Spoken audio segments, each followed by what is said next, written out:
Hey cats, it's Ed, Fox MULDER Bud here. Daily shoes just seem to be getting heavier and heavier year on year. I think this calls for another episode of the Shoe Files.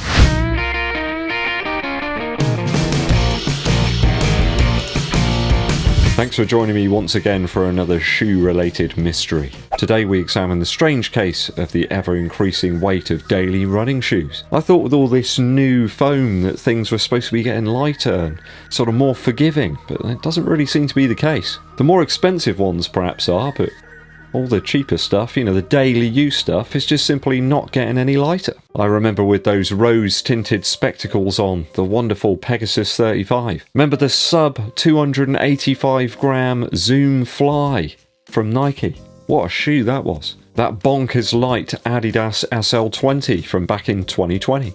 Seems like years ago. That was only 254 grams in my UK size 11.5. It's like 9.1 ounces. What have we got now? A clog, the light and nimble Rincon, and also the New Balance Beacon. Those were all well under 300 grams in my UK size 11.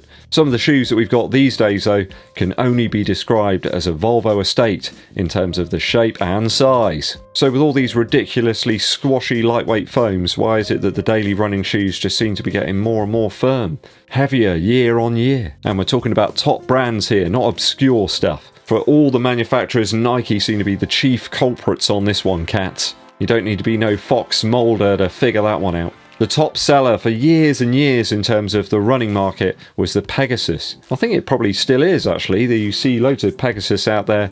There's lots of 36, 37s and 38s. All manner of runners using them. But that model's just getting heavier and heavier year on year. Back in 2018, that shoe was around 300 grams, but it's slowly gotten heavier between the 35 and the 38. The latest incarnation of the Pegasus, the 38, was about 345 grams in my UK 11. So that's about 12.1 ounces. You wouldn't want to put that one on your hands, I'll tell you that for nothing. I think it's moved far from the do-it-all or shoe for everybody that it used to be. Just seems like it's back to being a heavyweight option now. They seem to have gone the wrong way with the Pegasus. The 35 was a really nimble number with the Cushlon foam and that full-length Zoom Air. This isn't the first time that this has happened though, guys, over history. In the late 90s and the mid-noughties, there was a heavyweight period for the Pegasus. So what is it, guys? Could it be the materials, perhaps the upper? Those changes in materials cause the shoe to get heavier. I mean, the midsole has moved from an EVA to Cushlon to React now.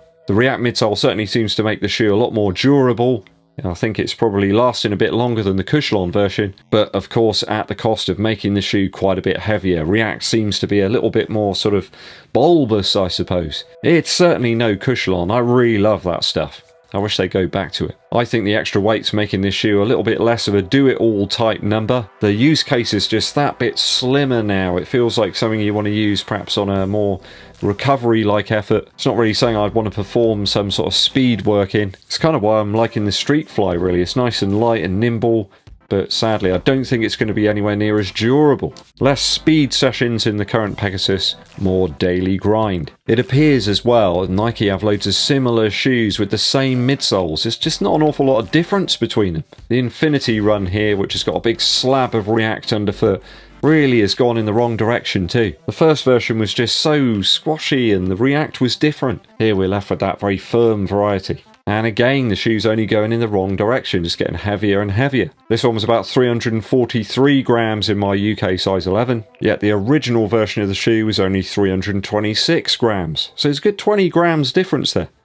And this stuff is so different, I'm telling you now. You can just feel it in the hand. There's a massive difference between these two. I think that's why I like the combination of stuff that they used in the Vomero 16. Certainly, by far, Nike's best daily shoe at the moment. Some people like that forefoot Air that is featuring in a lot of Nike's daily shoes at the moment. But Air units aside, I still think the best version of the Pegasus was that 35 with the Cushlon foam and the full-length Zoom Air. My hunch here is that Nike are almost trying to force your hand. You want to train and race in Nike shoes? Well, you're going to need at least two. The heavier, bulky, but less fragile Pegasus model, for example, and the super light but far less durable Zoom X models. Though surely Nike want you to buy the latest iteration of that daily model every single year. I mean, they want it to wear out, right?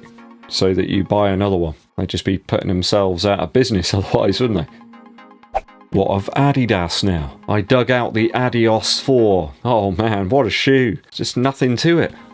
Absolutely nothing to it. So light. Their daily shoes are starting to creep upwards too, guys. The SL20 is now at its heaviest. It's just getting heavier and heavier after each iteration. They're utilising more Lightstrike foam in the midsole of that shoe, but are we getting any more pop from it? I don't really find Lightstrike really all that compressive and forgiving. I don't think it's really got the best name, actually. I just don't really feel it is that light. I think that shoe's probably got a good 20 to 25 grams heavier over each iteration. Why? You know, what advantage is that giving anybody? Even the Adidas series is getting heavier and heavier shoe after shoe. Right, the Adidas 4 here, right, in a UK 11 was 237 grams. So that's about 8.4 ounces. Now, I do have the Adidas 6 here. I did get it in a UK size 11.5, so that's a half up from the Adidas 4.